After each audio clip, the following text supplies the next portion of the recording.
Boa noite. É um prazer estar aqui com vocês. Eu gostaria de agradecer aos organizadores do evento, mas especialmente a Uliana, que fez esse convite diretamente. E gostaria inicialmente também de parabenizá-los por essa atividade. Eu tive a oportunidade de dar uma olhada no programa e ver que realmente é um evento de excelente nível.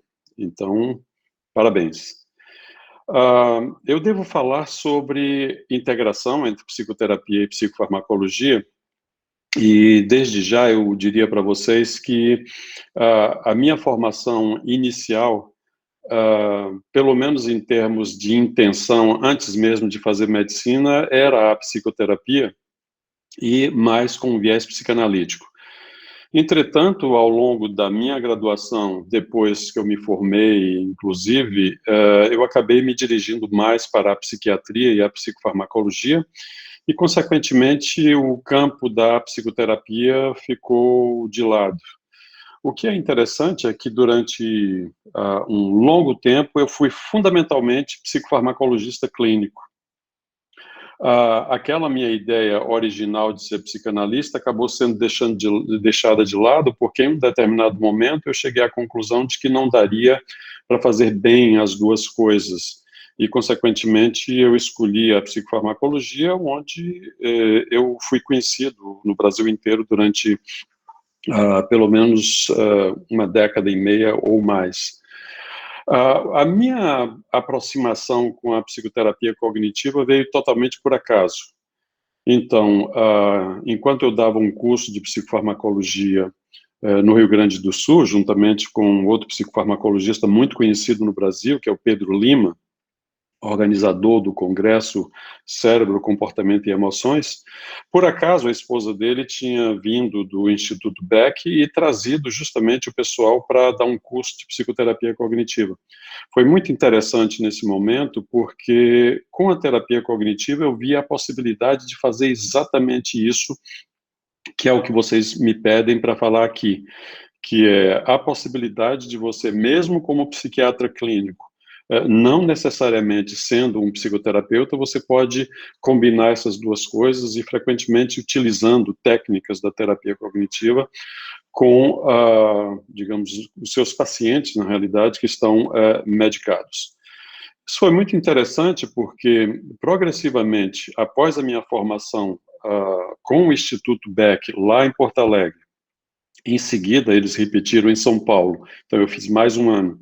E, em seguida, diretamente na Filadélfia, eu me senti pronto para, eventualmente, começar, inclusive, a ensinar terapia cognitiva. O que é interessante é que, progressivamente, eu fui modificando as técnicas e, à medida em que eu modificava determinadas técnicas para fazê-la do meu jeito, eu acabei criando digamos, um braço ou um formato diferente de fazer terapia cognitiva, que se chamou terapia cognitiva processual. Então, essa é apenas uma introdução aqui para vocês, com um ligeiro histórico de como eu cheguei até aqui, e mostrar para vocês exatamente como é que a gente pode fazer essa integração. O que é interessante nisso tudo é que, à medida em que eu como eu disse, principalmente fazia psicofarmacologia, eu acabei conhecendo um psicofarmacologista muito conhecido, seguramente todos que se interessam por psicofarmacologia conhecem o professor Steven Stahl. Então, na década de 90, eu dava cursos de psicofarmacologia e uma das coisas que eu queria fazer era escrever um livro para esse curso. Coincidiu nesse momento que eu conheci num evento em Miami, o professor Stahl, conheci o livro dele e eu me disse, poxa, eu não preciso mais escrever livro nenhum, eu simplesmente tenho de trazer esse livro absolutamente didático, que é o livro do professor Stahl, para o Brasil. A partir de então, eu comecei a fazer a revisão técnica da supervisão, da tradução desse livro, e é coisa que eu ainda faço até hoje, até pelo menos a última edição, e acabei, de alguma forma, tendo o privilégio de me tornar amigo do professor Stahl. E, a partir disso, então, eu começo a apresentar para vocês vocês algumas coisas que aconteceram de lá para cá. Uma delas foi exatamente escrever, a convite do professor Stahl, esse livro, que é Integração, ou Integrando Psicoterapia e Psicofarmacologia, pela editora Routledge, nos Estados Unidos. Em seguida, na própria editora, eu já tinha, então, a essa altura, desenvolvido a terapia cognitiva processual, e então propus a publicação do Manual da Terapia Cognitiva Processual, que é esse livro marrom. Tanto esse de integração, quanto esse livro, que é o manual, já estão traduzidos para o português e são vendidos pela editora ArtMed. Mas o que me deixou, talvez, mais orgulhoso e contente foi quando, agora, a convite, a editora me pediu, ou me chamou para escrever esse livro verde. Essa é uma série muito interessante, porque isso envolve várias, digamos, abordagens de psicoterapia da linha, ou pelo menos no guarda-chuva da terapia cognitiva processual.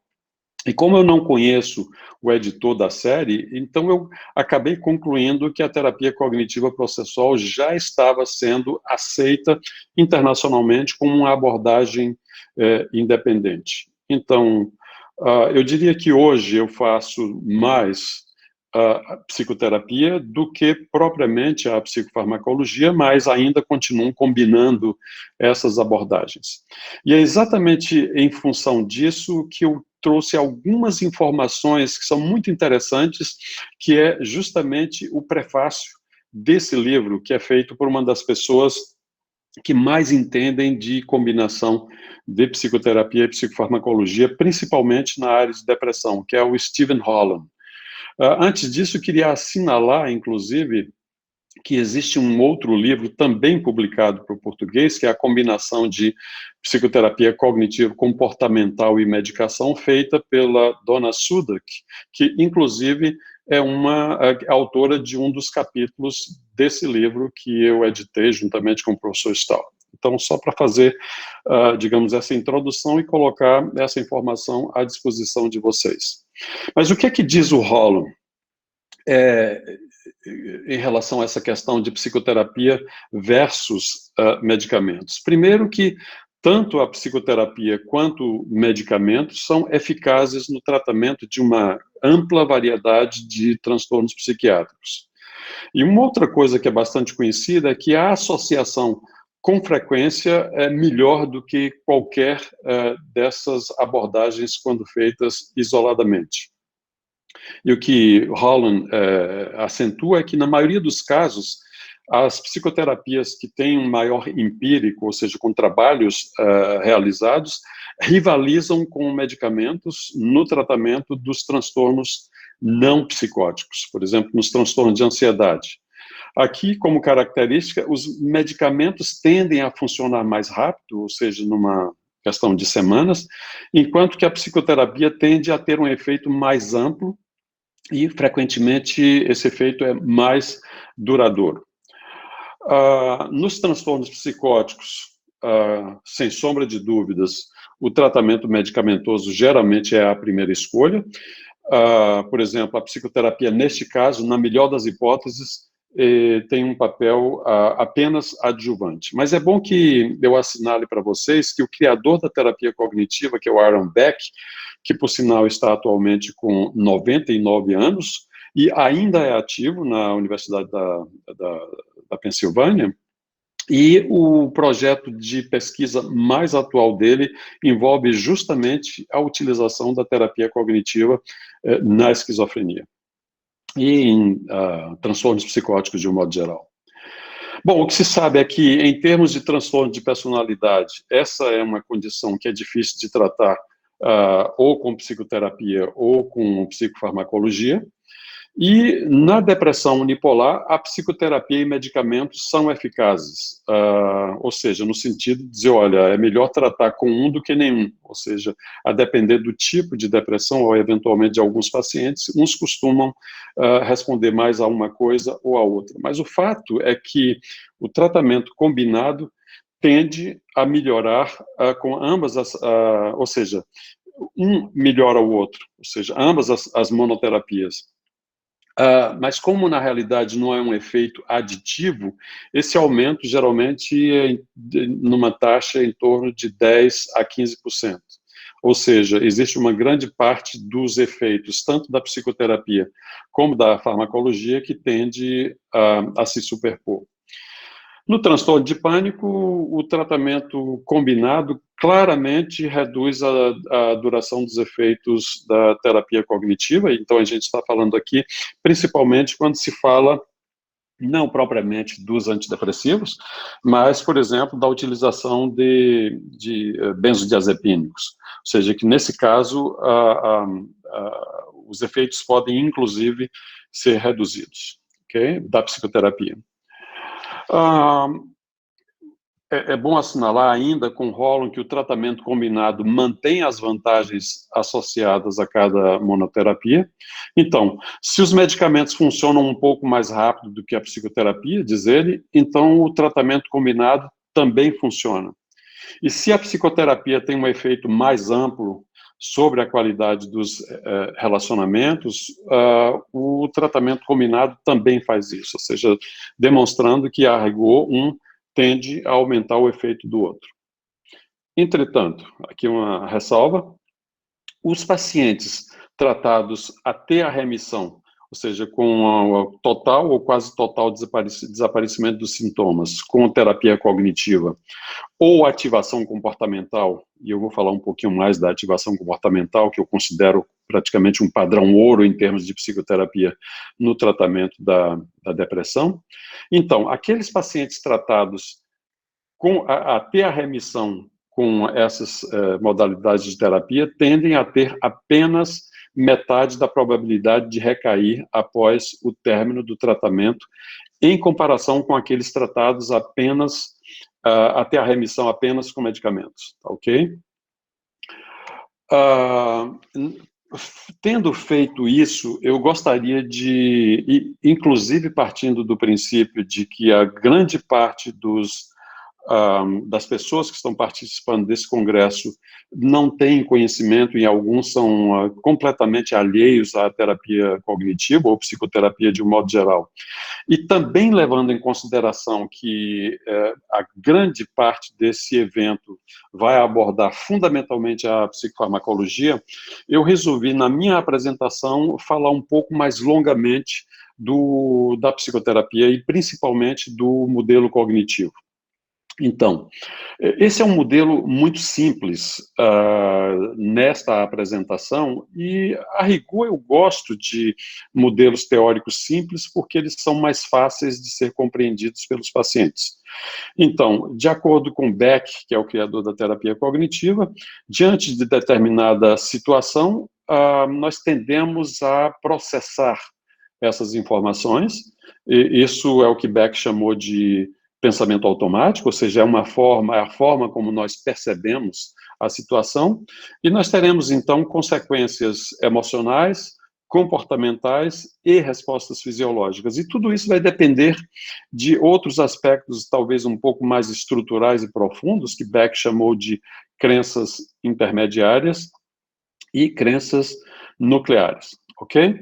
Esse parece ser um modelo, assim, um tanto linear, mas vocês verão que a gente pode tornar isso um tanto mais complexo. Então, aqui vocês estão vendo exatamente a mesma coisa, mas o que vocês vão ver aqui é que as coisas não são tão lineares assim, ou seja, diante de uma situação, se eu tenho uma percepção da situação e, eventualmente, tenho uma emoção, a minha própria emoção vai fazer com que eu modifique ou que os próximos pensamentos automáticos sejam diferentes, ou seja, que sofram a ação da própria emoção.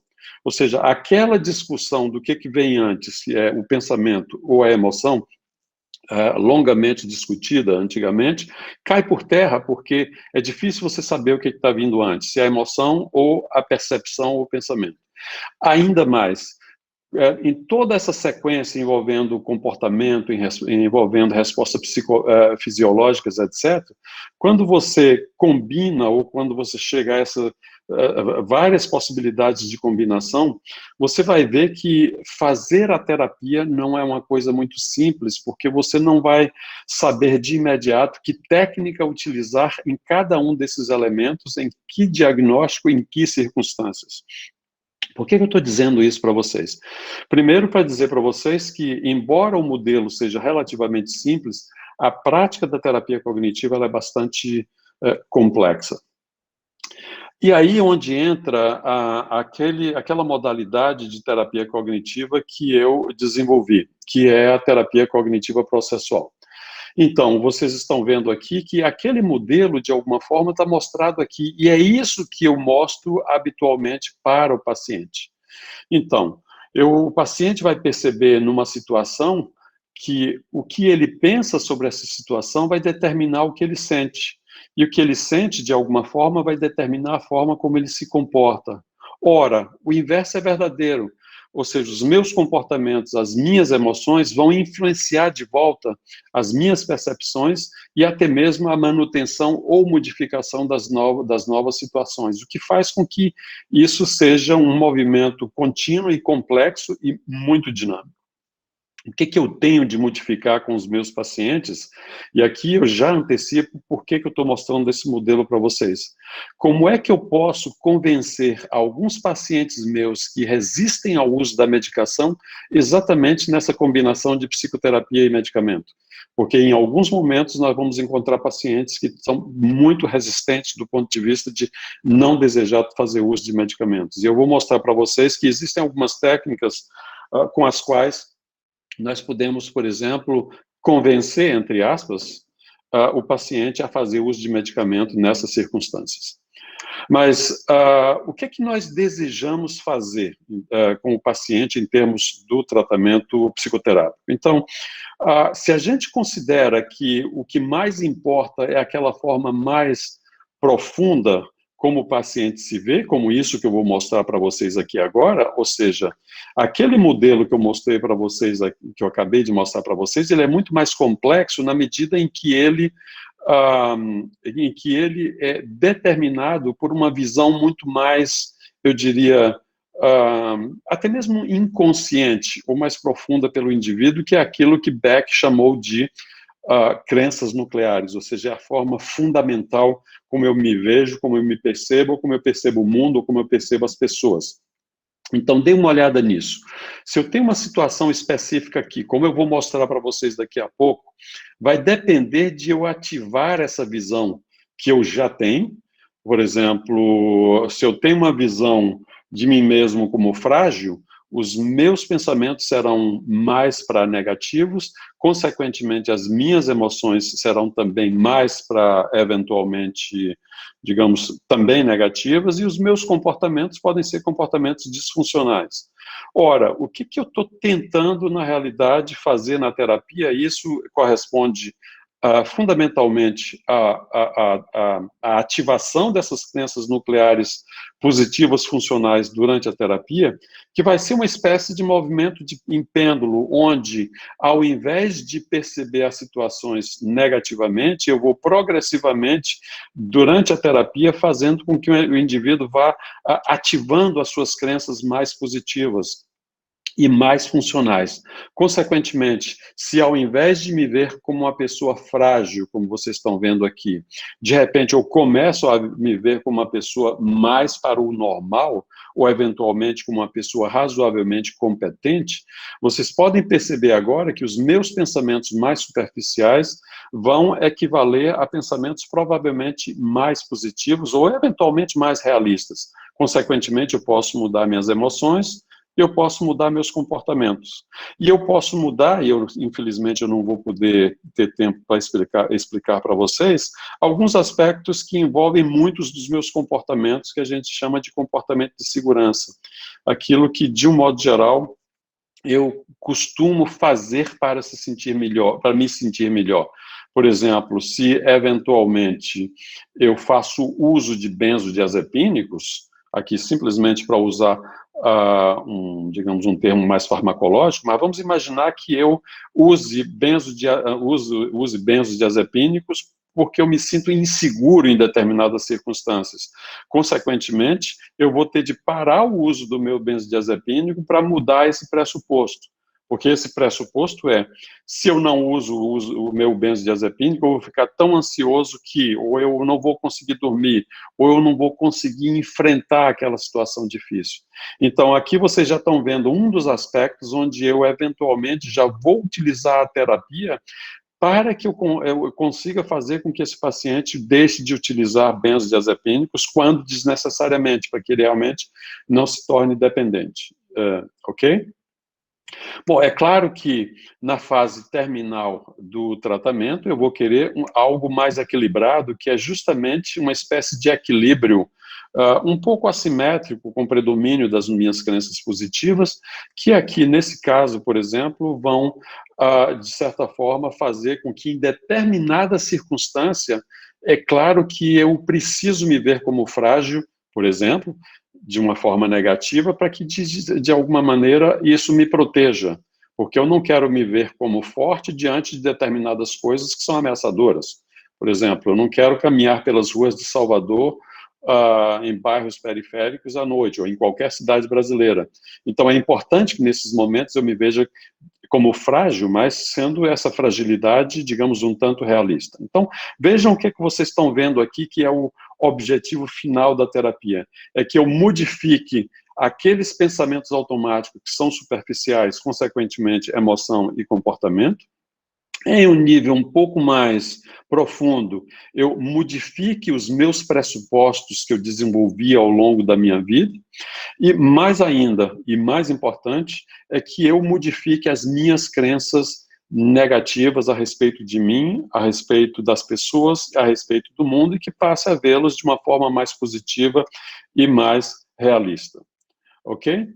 Claro, eu vou aproveitar agora para não fugir ao tema, que é exatamente como é que eu posso integrar psicoterapia e psicofarmacologia, dando para vocês um exemplo de como é que eu posso utilizar uma das técnicas da terapia cognitiva processual, e aqui eu utilizo a metáfora do detetive, ou seja, é uma espécie de... E aqui foi um instrumento que eu criei para utilização nas escolas públicas, num trabalho preventivo que eu faço aqui em Salvador, que é assim, por exemplo, aquele modelo que vocês acabaram de ver, que eu não preciso mais explicar para vocês, eu vou explicar para vocês agora exatamente numa situação de uma consulta farmacológica. Por exemplo, vamos imaginar que eu estou com o meu paciente e eu pergunto ao meu paciente para que ele descreva o que está acontecendo nesse momento. E aqui o que nós veremos? O paciente vai descrever. O doutor Irismar propõe, está aqui com ligeiro erro, propõe medicamento para a minha depressão, ou seja, que eu aceite a prescrição. E aí, quando eu pergunto o que passa pela cabeça desse paciente, o pensamento automático dele, que eu já expliquei para vocês, de repente ele expressa o pensamento de que usar remédio é perigoso e que causa dependência. E ele acredita nisso muito, ele acredita 80%. Ora, se esse paciente acredita que tomar remédio é muito perigoso e causa dependência, ele vai ter a emoção medo. E claro, se ele acredita muito nisso, a intensidade da emoção também é forte. Então, esse paciente apresenta um medo que ele classifica como 85%. E agora é fácil para vocês entenderem por que esse paciente não aceita tomar o medicamento. E, em decorrência disso, inclusive, ele fica um tanto tenso, ou seja, a reação física ou fisiológica desse paciente.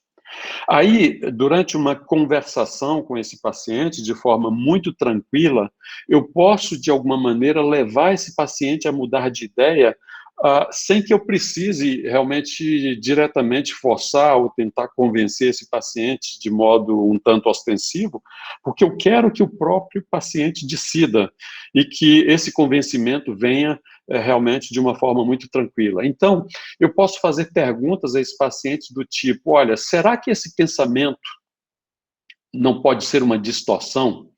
E aqui, nesse momento, eu já ensinei para esse paciente, em sessões anteriores, todos os tipos de formas como a mente pode distorcer suas percepções. E aí esse paciente que já aprendeu isso, diz, sim, pode ser uma distorção. Que tipo de distorção? Ele já aprendeu que aqui é uma distorção do tipo catastrófico, ou seja, ele faz uma catastrofização, remédio é perigoso e pode, de fato, me causar muito mal. E, além disso, ele está super generalizando, ele está dizendo que remédio causa dependência. E a gente sabe que não é todo remédio que causa dependência. Aí, a partir desse momento, eu vou pedir para o paciente trazer quais são as evidências ou as provas que ele tem de que esse pensamento é verdadeiro. E o paciente vai, então, trazer algumas coisas que o levaram a pensar dessa forma. Por exemplo, minha mãe toma Rivotril e não consegue parar, ela toma remédio para dormir há anos, e meu primo teve convulsão com um medicamento. Ok. A partir desse momento, vocês compreendem agora por que esse paciente tem esse medo de tomar medicamento. E aí eu vou fazer exatamente a pergunta contrária, se eventualmente ele não teria evidências ou provas contrárias a esse pensamento. E aí, aos poucos, nós desenvolvemos nesse diálogo, ou seja, algo que é trazido pelo próprio paciente. Por exemplo, várias pessoas que eu conheço tomam remédio para depressão e estão bem. O meu médico, no caso sou eu, disse que antidepressivo não dá dependência. E, além disso, o meu médico já me informou que nós utilizaremos o medicamento com cuidado e que eu posso interromper o meu medicamento se eu não o tolerar. Com isso, o que vocês estão vendo aqui é que esse paciente que tinha esse tipo de pensamento, ele pode agora chegar a uma nova conclusão ou um novo pensamento, do tipo, olha, eu posso estar exagerando e sendo controlado pelo medo, portanto, não custa nada tentar. Se ele acredita bastante nessa conclusão, vocês podem perceber agora que ele já não acredita tanto naquele pensamento original que baixou só para 20%. E vocês podem perceber agora que eu consegui modificar a própria emoção desse paciente, que ao invés de medo tem agora um novo sentimento, que é o sentimento de confiança. E que, consequentemente, o medo que era de 85% cai apenas para 15%. Eu estou falando disso, que é algo que pode ocorrer em uma questão de alguns poucos minutos, simplesmente numa conversação que eu estou tendo com o meu paciente. Então, agora vocês estão vendo que, ao invés simplesmente de não aceitar tomar esse medicamento, o paciente resolve tentar durante um mês e, então, reavaliar comigo. E, fisiologicamente, ele se sente mais relaxado. Ok? Então, essa é apenas uma das técnicas que eu utilizo em algumas dessas circunstâncias em que a gente está lidando com o paciente de psicofarmacologia e que, eventualmente, a psicoterapia pode, com essa técnica, ajudar esse paciente. Existe uma outra técnica que eu desenvolvi na terapia cognitiva processual, que é o que eu chamei de roleplay consensual, em que essa técnica ela foi fundamentalmente desenvolvida como uma abordagem para a tomada de decisões. Então, é uma técnica em 7 passos, eu vou mostrar para vocês aqui muito rapidamente, onde, de alguma maneira, eu faço uma combinação de várias outras técnicas já utilizadas, não só na terapia cognitiva padrão, mas também, por exemplo, na terapia da Gestalt e uma série de outras, de modo que, com essa combinação, nós temos aqui o que eu diria que se tornou uma técnica independente da terapia cognitiva processual. Vejam o que acontece. Durante esse diálogo que eu tenho com esse paciente, eu vou pedir para que ele, por exemplo, faça um diálogo com si mesmo, onde o lado razão fala ou conversa com o lado emoção, e ao final esse paciente chega de uma forma mais indireta e distanciada a uma espécie de consenso. Então, deixa eu mostrar para vocês como é que se caracteriza essa técnica. Eu vou pedir para o paciente utilizar vantagens e desvantagens, ou seja, ele vai fazer uma análise de custo-benefício, que já é bastante conhecida de vocês, todo mundo faz isso, e digamos que aqui seja o fato de tomar medicamento, seja a ação temida, mas que o paciente deseja, mas não consegue porque teme. Aqui eu vou colocar para o paciente avaliar o que é o lado emocional e o que é o lado racional, vou pedir ao paciente para conversar consigo mesmo, utilizando cadeiras diferentes. Em seguida, ele vai utilizar uma terceira cadeira para fazer uma avaliação sob a forma de consenso, e depois ele toma a decisão que, com certeza, pode ser sim ou não. E depois nós fazemos um plano de ação para que a coisa que foi decidida, de fato, tenha uma chance muito maior de dar certo. Então, vamos imaginar, e aqui eu tenho a impressão que está faltando um slide, mas eu posso colocar para vocês aqui, olha, esse paciente trouxe várias desvantagens de fazer uso do antidepressivo, por exemplo. Pode dar o que ele pensa, por exemplo, pode dar dependência, ou na realidade eu vou ter muitos efeitos colaterais, ou seja, isso é uma desvantagem, e assim sucessivamente. Mas aí eu posso pedir o paciente em seguida para trazer as vantagens, e as vantagens podem ser, por exemplo, olha, eu posso ficar bom mais rápido da minha depressão. Ora, mesmo que eu esteja desejando principalmente fazer psicoterapia, mas os dois medicamentos eles podem atuar conjuntamente, etc, etc. Na medida em que o paciente vê os dois lados, vantagens e desvantagens, ele vai ver que para as desvantagens pesa mais o lado emocional. Vamos dizer, olha, se eu vejo esse lado aqui, eu acredito 80%, por exemplo, que essas desvantagens pesam mais.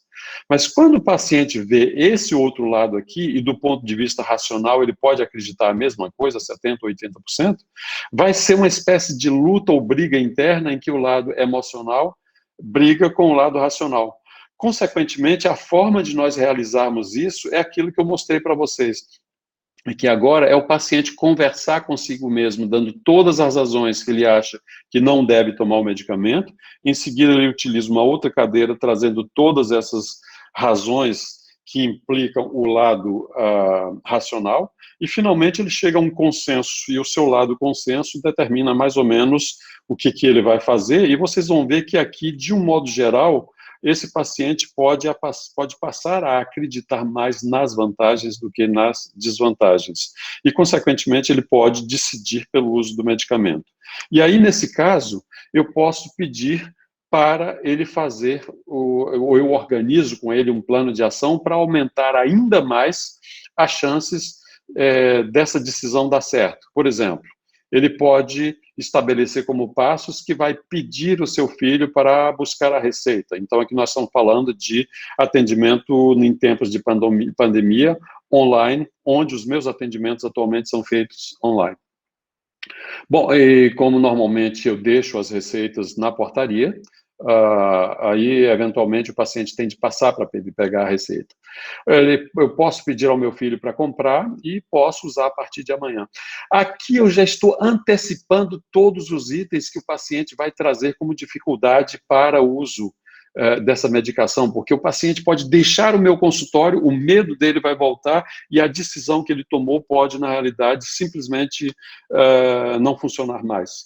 E aqui o que nós já estamos fazendo? Nós já estamos antecipando a possibilidade desse paciente mudar de ideia. E aí eu digo, existe algum obstáculo possível para o seu filho buscar a receita? Ele pode não ter tempo essa semana. E para ele comprar, mesma coisa, ele pode não ter tempo.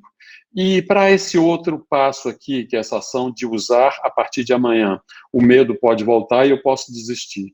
Vocês veem que é interessante agora que eu vou utilizar com o paciente uma espécie de diálogo para que ele possa criar, digamos, uma solução para esses obstáculos. Por exemplo, eu posso, se meu filho não puder, pedir para minha cunhada buscar, mesma coisa, comprar, buscar. E se, por exemplo, eu ficar com muito medo, eu posso ligar para o meu médico, por exemplo, pode ligar para mim, Irismar, e eventualmente conversar e tirar as dúvidas e eventualmente a gente reforçar essa decisão. Ou ela pode utilizar aquela outra técnica, eventualmente, que eu mostrei para vocês antes. Então, o que acontece? Nesse momento, eu já tenho uma garantia do paciente ter tomado a decisão, ou seja, eu pretendo utilizar amanhã, ou seja, não só buscar receita, como comprar, como, eventualmente, já começar a tomar. Tá certo? Então, foi isso que vocês me viram fazendo aqui. Era o slide que eu estava procurando para vocês e não tinha aparecido, que é esse, ou seja, desvantagem, os efeitos colaterais, dependência, ansiedade, medo. as vantagens, ficar boa da depressão mais rápido, poder voltar a trabalhar plenamente, retomar a alegria de viver, deixar de ser um peso para meu filho. E aí vocês vão ver que do lado emocional está todo para as desvantagens. E do lado racional, isso aqui está errado. Do lado racional estaria 80% aqui, eu deveria corrigir, e 20% aqui, tá ok? E a decisão, como nós vimos aqui, é uma decisão de tomar o medicamento, ok? O que eu vou fazer aqui agora, ainda, depois de ter dado para vocês todas as informações que dizem respeito, digamos, ao que poderia ser útil nessa minha prática, que envolve não só fazer psicofarmacologia, mas, eventualmente, combinar a psicofarmacologia com a psicoterapia. Nós fizemos um ensaio clínico que foi publicado na revista Central Nervous Spectrums, exatamente para verificar isso, ou seja, o que nós poderíamos acrescentar ao efeito do antidepressivo se, eventualmente, nós também utilizássemos a terapia cognitiva processual, que é essa que eu desenvolvi. Então, isso foi feito por um aluno meu do doutorado, o Kurt Hemmerle, e, como vocês podem ver, o objetivo desse trabalho foi comparar a eficácia da terapia cognitiva processual com ativação comportamental e tratamento usual. Eu gostaria, desde já, de adiantar para vocês que, desde a década de 60, 70, talvez este formato de psicoterapia, que não foi desenvolvido por Beck, mas que já é integrado e utilizado por Beck na própria terapia cognitiva padrão. Então, a ativação comportamental eu considero como sendo o padrão ouro, aquele tipo de psicoterapia que mais, talvez, comprovação empírica tenha em relação ao tratamento da depressão, inclusive em comparação com tratamentos medicamentosos. Então, nesse ensaio clínico que nós fizemos essa comparação entre essas três coisas, ou seja, pacientes só com medicamento, que nós chamamos aqui de tratamento usual, ou treatment as usual, ou então pacientes que usaram antidepressivo mais ativação comportamental ou antidepressivo mais terapia cognitiva processual. Então, aqui vocês têm os critérios de inclusão, foi que o paciente tivesse transtorno depressivo maior, numa idade de 18 a 60 anos. Nós utilizamos para medida a escala de Hamilton e a escala de Beck, ou seja, ele precisaria ter um mínimo de sintomas depressivos mostrados pelos scores da Hamilton de 15 ou de 20 de Beck, e que este paciente já estivesse em uso de antidepressivos há pelo menos 2 meses. Então, o que vocês estão vendo aqui? Que eu não estou fazendo uma comparação de psicoterapia com antidepressivo, ou seja, o meu objetivo não é saber se um é melhor do que o outro, mas o que nós poderíamos agregar naqueles pacientes que estavam em uso de antidepressivo e que ainda assim tinham sintomas depressivos. Então, alguns critérios de exclusão, como transtorno bipolar, transtornos psicóticos, dependência, uso de estabilizadores de humor, que estaria indicando que esse paciente pudesse eventualmente ter transtorno bipolar. Então, vocês estão vendo aqui o desenho do estudo, como eu já expliquei para vocês. Então, após a triagem, esses pacientes que confirmavam o diagnóstico de transtorno depressivo maior, nós fazíamos essa primeira avaliação e ele, então, era randomizado para esses 3 tipos, ou seja, tratamento usual ou dos 2 tipos de psicoterapia associados ao antidepressivo.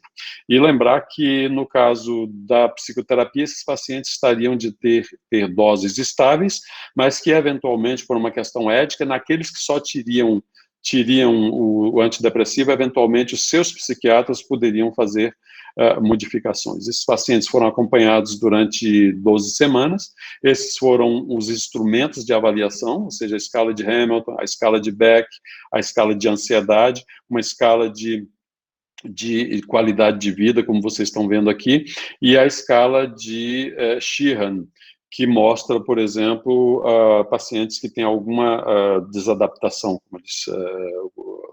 como chamam. Ok, os resultados, na realidade, vocês podem ver aqui, ou seja, foram randomizados 26, 24 e 26 pacientes, respectivamente, para terapia cognitiva processual, ativação comportamental e tratamento usual. Vocês vão ver que a desistência e os abandonos foram relativamente frequentes, o que nos deixou bastante triste. Depois, eu revendo a literatura, nós podemos ver que grande parte desses abandonos ocorre frequentemente neste tipo de estudo. Uma das coisas que estavam bastante claras para nós no nosso estudo é que boa parte dos pacientes estavam interessados mais na psicoterapia do que na farmacoterapia, ou seja, eles estavam em busca da psicoterapia, e na medida em que eles eram randomizados para a psicoterapia, e não que eles eram randomizados para farmacologia e não psicoterapia, vocês vão ver que eles desistiam do tratamento rapidamente. Por isso, esse abandono, essa taxa de abandono tão alta no grupo, fundamentalmente com farmacoterapia. Mas que resultado nós tivemos? Ou seja, como nós esperávamos, ou seja, foi razoavelmente estável com a farmacoterapia, ou seja, os pacientes não melhoraram tanto, exatamente porque eles já tinham alcançado um certo nível de melhora, mas vocês podem ver aqui claramente que tanto a ativação comportamental como a terapia cognitivo processual deram um acréscimo de melhora a esses pacientes, isso realmente sendo uma diferença significante. Isso foi visto tanto na escala de Hamilton como na escala de Beck para depressão, na escala de incapacidade de Sheehan, ou seja, com a farmacoterapia, os pacientes se mantiveram estáveis, sem grandes melhoras, enquanto houve melhora nos dois formatos de psicoterapia. Resultado que foi também, de alguma forma, replicado com a escala de qualidade de vida. Nós estamos vendo aqui, por exemplo, que ela foi feita principalmente no aspecto físico. Essa é a escala da RUCOL, que é uma escala da Organização Mundial de Saúde. E um aspecto que nos deixou bastante satisfeitos foi a análise adicional que a gente fez em relação à ideação suicida, quando nós avaliamos o item de ideação suicida da escala de Hamilton. E vocês vão ver que esses resultados se replicaram, ou seja, com uma redução importante de ideação suicida em comparação com aqueles pacientes que estavam apenas em utilização de medicamento. Então, nós vimos isso tanto com a ativação comportamental quanto com a terapia cognitiva padrão. Então, de que forma nós podemos aqui discutir os achados desse estudo? Que, na realidade, tanto a terapia cognitiva quanto a ativação comportamental, quando acrescentados aos antidepressivos, foram mais eficazes do que com antidepressivos isoladamente. Isso se mostrou não só em relação à gravidade da depressão, quanto na escala de incapacidade de Sheehan. Ok? Portanto, nós vimos que a associação de psicoterapia com antidepressivos mostrou-se mais eficaz do que os antidepressivos isoladamente. E um outro aspecto que nos deixou bastante contente, não só em relação àquelas questões ligadas a abandono de tratamento, mas também aos achados de alguns outros estudos. Então, foram estudos que, de alguma forma, quer dizer, nós, já que esses estudos foram feitos anteriormente, nós tivemos a possibilidade de ver que esses achados replicavam o de outros já existentes na literatura. Então, nós tivemos um maior tamanho de efeito com a psicoterapia e uma menor taxa de recorrência. Aliás, isso é visto, na realidade, uma menor taxa de recorrência com os antidepressivos, né? E um outro aspecto que eu não vou levar em consideração aqui, mas nós sabemos que essas abordagens ocorrem ou são observadas em diferentes partes do cérebro. Ok? Então, foram abordagens que foram equivalentes na maioria das escalas, isso também de acordo com outros estudos, e um um dos aspectos fundamentais aqui é que nós não encontramos dados suficientes para, eventualmente, identificar superioridade entre essas psicoterapias e não estudamos o fato, eventualmente, de buscar se havia ou não algum tipo de superioridade em relação à farmacoterapia, a não ser com o acréscimo que foi mostrado aqui. De modo que nós podemos concluir que a terapia cognitivo-processual é uma abordagem promissora. Ela é transdiagnóstica, então esse é um aspecto importante quando a gente compara com a própria ativação comportamental, uma vez que a ativação comportamental é utilizada fundamentalmente para a depressão.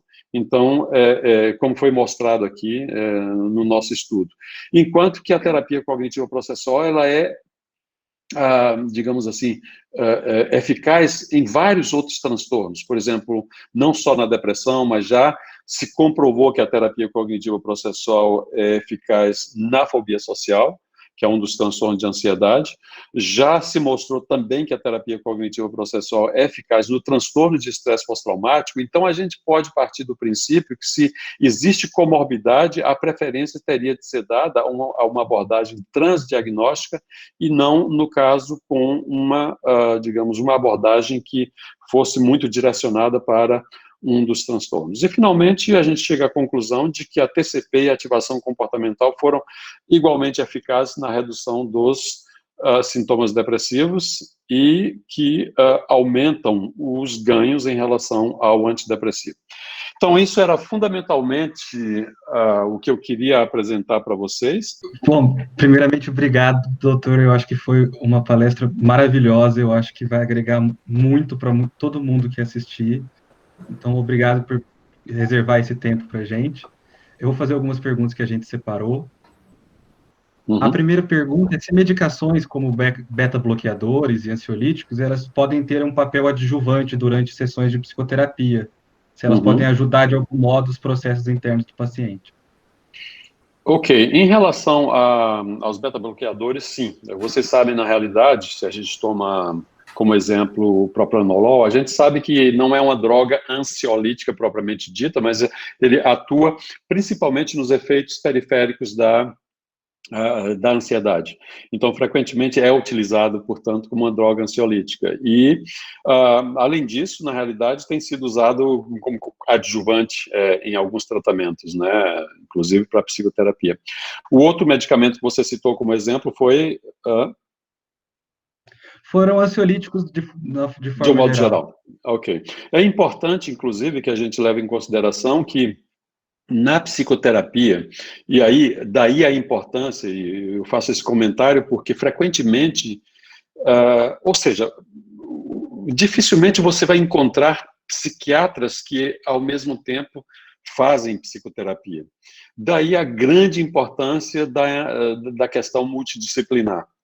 Ou seja, é importante que psiquiatras e psicólogos ou psicoterapeutas, de um modo geral, trabalhem digamos assim, de uma forma integrada, e frequentemente eu sugiro que os psicólogos, de alguma maneira, trabalhem com algum grupo de psiquiatras, ou com alguns psiquiatras com quem eles possam dialogar, porque frequentemente, principalmente quando se faz exposição em alguns transtornos fóbicos. Então, por exemplo, fazer exposição quando o indivíduo tem fobia e você dar, por exemplo, um ansiolítico ou um benzodiazepínico, você atrapalha a exposição, porque há uma necessidade de você aumentar o nível de ansiedade, ou seja, do desconforto do indivíduo, portanto, é um treino de desconforto, e a partir desse momento, esse indivíduo se habitua ao desconforto, para que mais adiante o indivíduo que entra num platô de desconforto, mas na medida em que esse indivíduo tolera esse desconforto, ele percebe que progressivamente esse desconforto vai diminuindo. E na medida em que o indivíduo aumenta essa, digamos, essa exposição, em termos de frequência, progressivamente o desconforto vai se tornando cada vez menor. Então, o que já se demonstrou é que alguns benzodiazepínicos ou ansiolíticos, eles podem atrapalhar esse processo. Daí a importância desse diálogo e dessa interação, por exemplo, entre psiquiatras e, eventualmente, os terapeutas, né? Eu tenho esse privilégio de não precisar, ou seja, eu faço esse diálogo comigo mesmo, né? Já que eu faço as duas coisas. Aproveitando isso do psiquiatra e do psicoterapeuta, uma pergunta que a gente tem é a seguinte, que no Brasil a gente tem 3 profissionais habilitados a fazer psicoterapia, né? Os psicólogos, os psiquiatras e os psicanalistas. O senhor acha que essa abordagem multiprofissional em saúde mental ela é benéfica ou ela é deletéria para o processo terapêutico? Quando divide o tratamento em 2 profissionais distintos, um na psicofarmacologia e um na abordagem psicoterapêutica? Olha, o que nós vemos na realidade no Brasil, e isso não é tão verdade, inclusive em alguns outros países, é que fundamentalmente são os dois. Então a gente coloca na realidade a psicanálise como uma abordagem que pode ser feita tanto com psiquiatras como psicólogos, e eventualmente a psicanálise pode ser feita, e eles são autorizados, mas com, digamos assim, com muitos protestos de pessoas que não estejam dentro dessas duas categorias. Mas o que eu diria para vocês é, confirmando aquilo que eu disse, que é fundamental esse diálogo. Então essa abordagem multidisciplinar, ela tende a ser realmente levada em consideração, até porque existem muitos transtornos graves na psiquiatria. Então, se a gente considera, por exemplo, um indivíduo com transtorno alimentar, um dos aspectos, por exemplo, quando eu sou terapeuta de um indivíduo que tem anorexia nervosa, por exemplo, como às vezes esses pacientes, até por uma questão de salvar a vida do paciente, tem de ser hospitalizado, o vínculo terapêutico ele tende a se quebrar. Então, o que eu costumo fazer é o seguinte, olha, se um paciente meu tem, digamos, anorexia nervosa, eu costumo, por exemplo, pedir ou indicar um outro médico clínico, porque realmente é uma condição que tem muitas complicações clínicas, mas até mesmo um indivíduo que prescreve. Então, eu peço algum colega psiquiatra para acompanhar, e você vai ter, nesse caso, a abordagem também do nutricionista. Então, você vai ter, eu estou citando aqui apenas o exemplo do transtorno alimentar, no caso, a anorexia, mas você vai ter algumas outras condições onde é fundamental essa abordagem multidisciplinar. Sim, eu diria que ela é benéfica, respondendo a sua pergunta. Outra pergunta que a gente tem é que, assim, as novas abordagens psicoterapêuticas, elas parecem ter abandonado um modelo dogmático mais fragmentado, elas, atualmente, parece que elas têm um caráter mais pragmático, agregando uma série de técnicas e ferramentas de diversas linhas ou escolas, a fim de criar uma solução customizada para diversos fins, como a terapia cognitiva processual. Nesse sentido, é uma contradição os conflitos de delimitação de atuação profissional em psicoterapia, considerando a recente proposta no Senado de tornar a prática privativa dos psicólogos? Olha, eu gosto dessa sua pergunta, inclusive porque essa discussão eu a fiz hoje de manhã. Eu participei de um congresso na Escola Paulista de Medicina, claro, longe dessa forma também, onde a primeira apresentação foi feita por um psicanalista. E a segunda apresentação foi feita por mim como terapeuta cognitivo e terapeuta cognitivo processual também. E uma das coisas que ficam muito claras é que aquele diálogo em que há disputas de poder, ele é maléfico e ele não se sustenta na medida em que o que nós desejamos é que haja um diálogo entre as abordagens.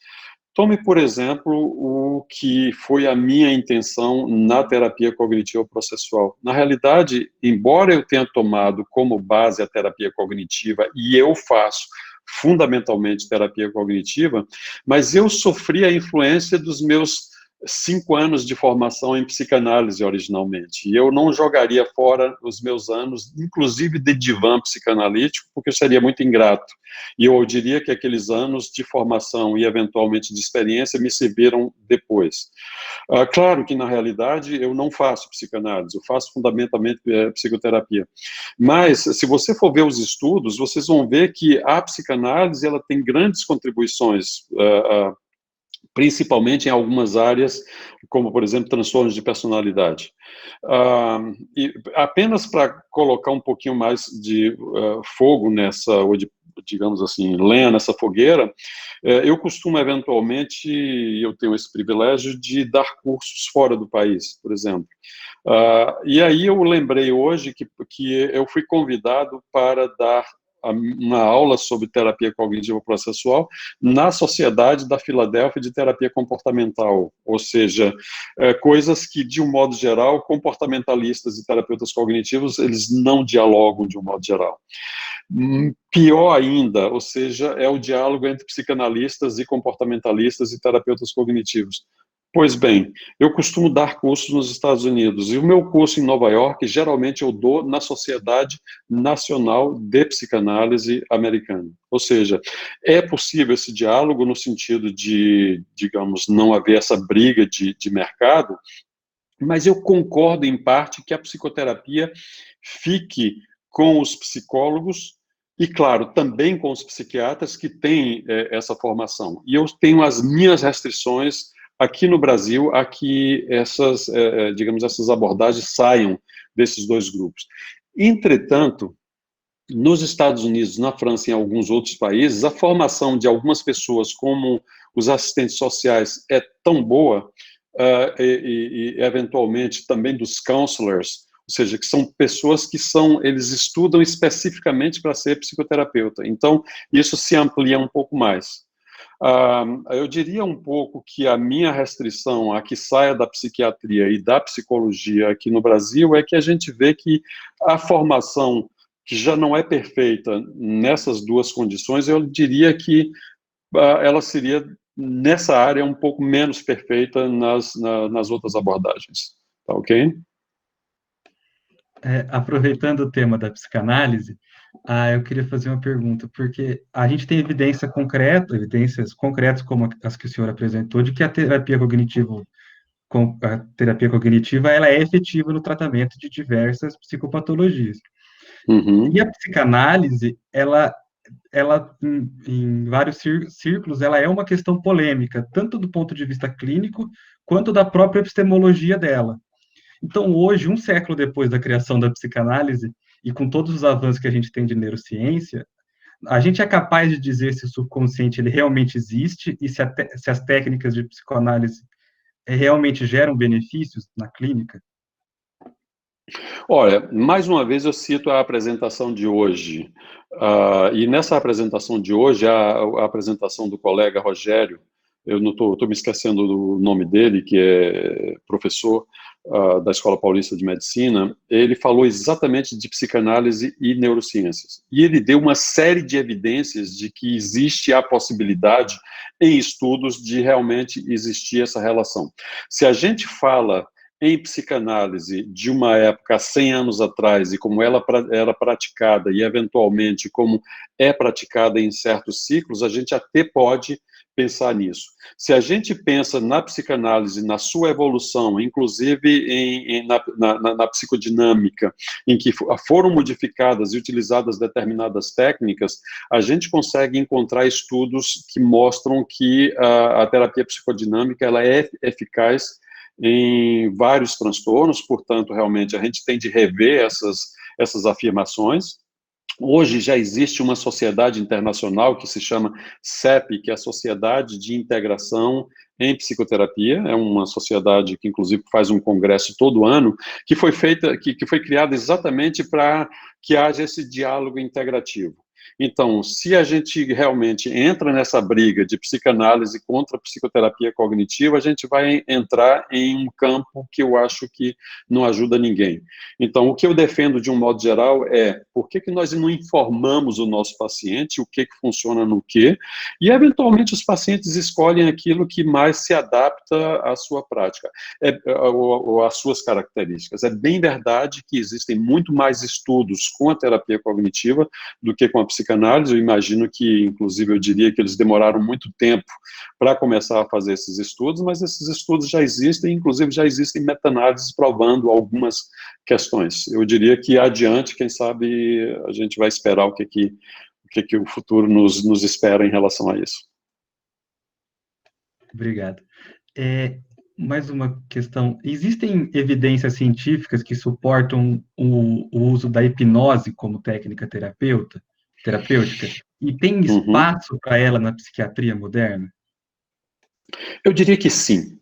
Eu diria que sim, por exemplo, a hipnose bem feita, e aí você está falando com alguém que não conhece teoricamente e que nunca se envolveu com a hipnose, mas a gente sabe que existem pessoas que fazem isso seriamente. A gente tem um pesquisador, eu diria não pesquisador, mas um terapeuta que utiliza hipnose no Brasil e que combina com terapia cognitivo processual, desculpe, não terapia cognitiva processual, terapia cognitiva, e que seguiu exatamente os passos de um outro que, infelizmente, faleceu recentemente, eu não me lembro exatamente o nome dele, que ele faz, na realidade, na prática dele, essa combinação de hipnose e terapia cognitiva.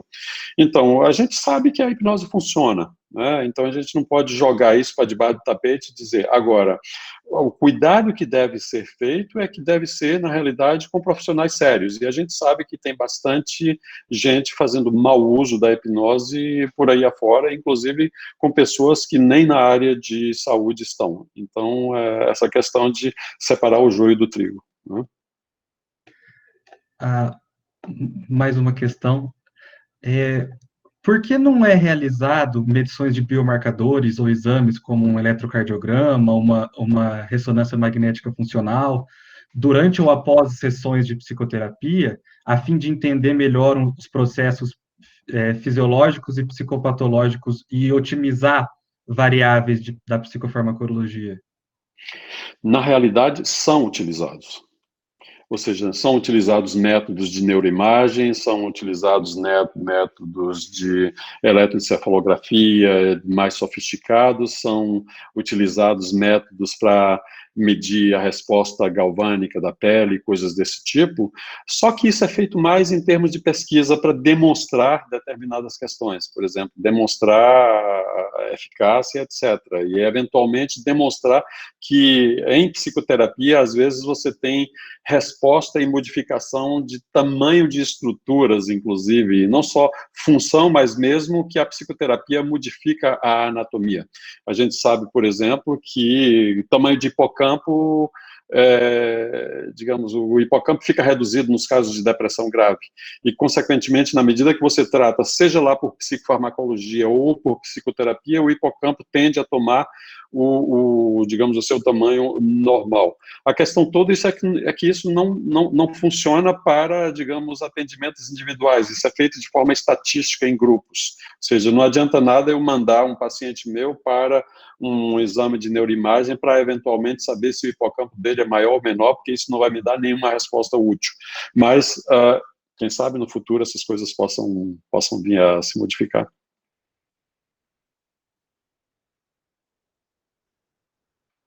Uma última pergunta.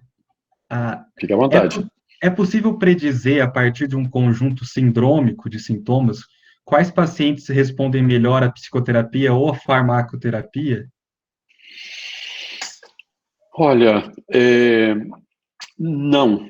Na realidade, não. Ainda não. Mas a gente espera que, eventualmente, alguns estudos, digamos, de farmacodinâmica no futuro venham a nos dar essa resposta. Já existem algumas tentativas também em estudos de neuroimagem tentando responder o que eventualmente responderia melhor à psicoterapia ou psicofarmacologia, mas eu diria que, na prática clínica, isso vai demorar ainda, ou seja, nós estamos ainda engateando na resposta a essa pergunta, que, assim, pessoalmente, eu acredito que nós vamos chegar a um determinado momento, e que talvez não esteja tão longe, onde nós vamos ter biomarcadores que talvez possam nos dizer que pelas características do paciente, se ele responde melhor à psicoterapia ou à psicofarmacologia, ou, eventualmente, a combinação de ambas. Entendi. Obrigado, doutor. Essas eram as questões que a gente tinha preparado. Ah, perdão. Não, sim, eu só, na realidade, queria agradecer para vocês e dizer que eu estou disponível, e me parece, então, que há um compromisso nosso de eu estar presente no dia do evento para responder mais algumas perguntas, né? E vai ser um prazer para mim. Se o senhor pudesse, seria realmente maravilhoso.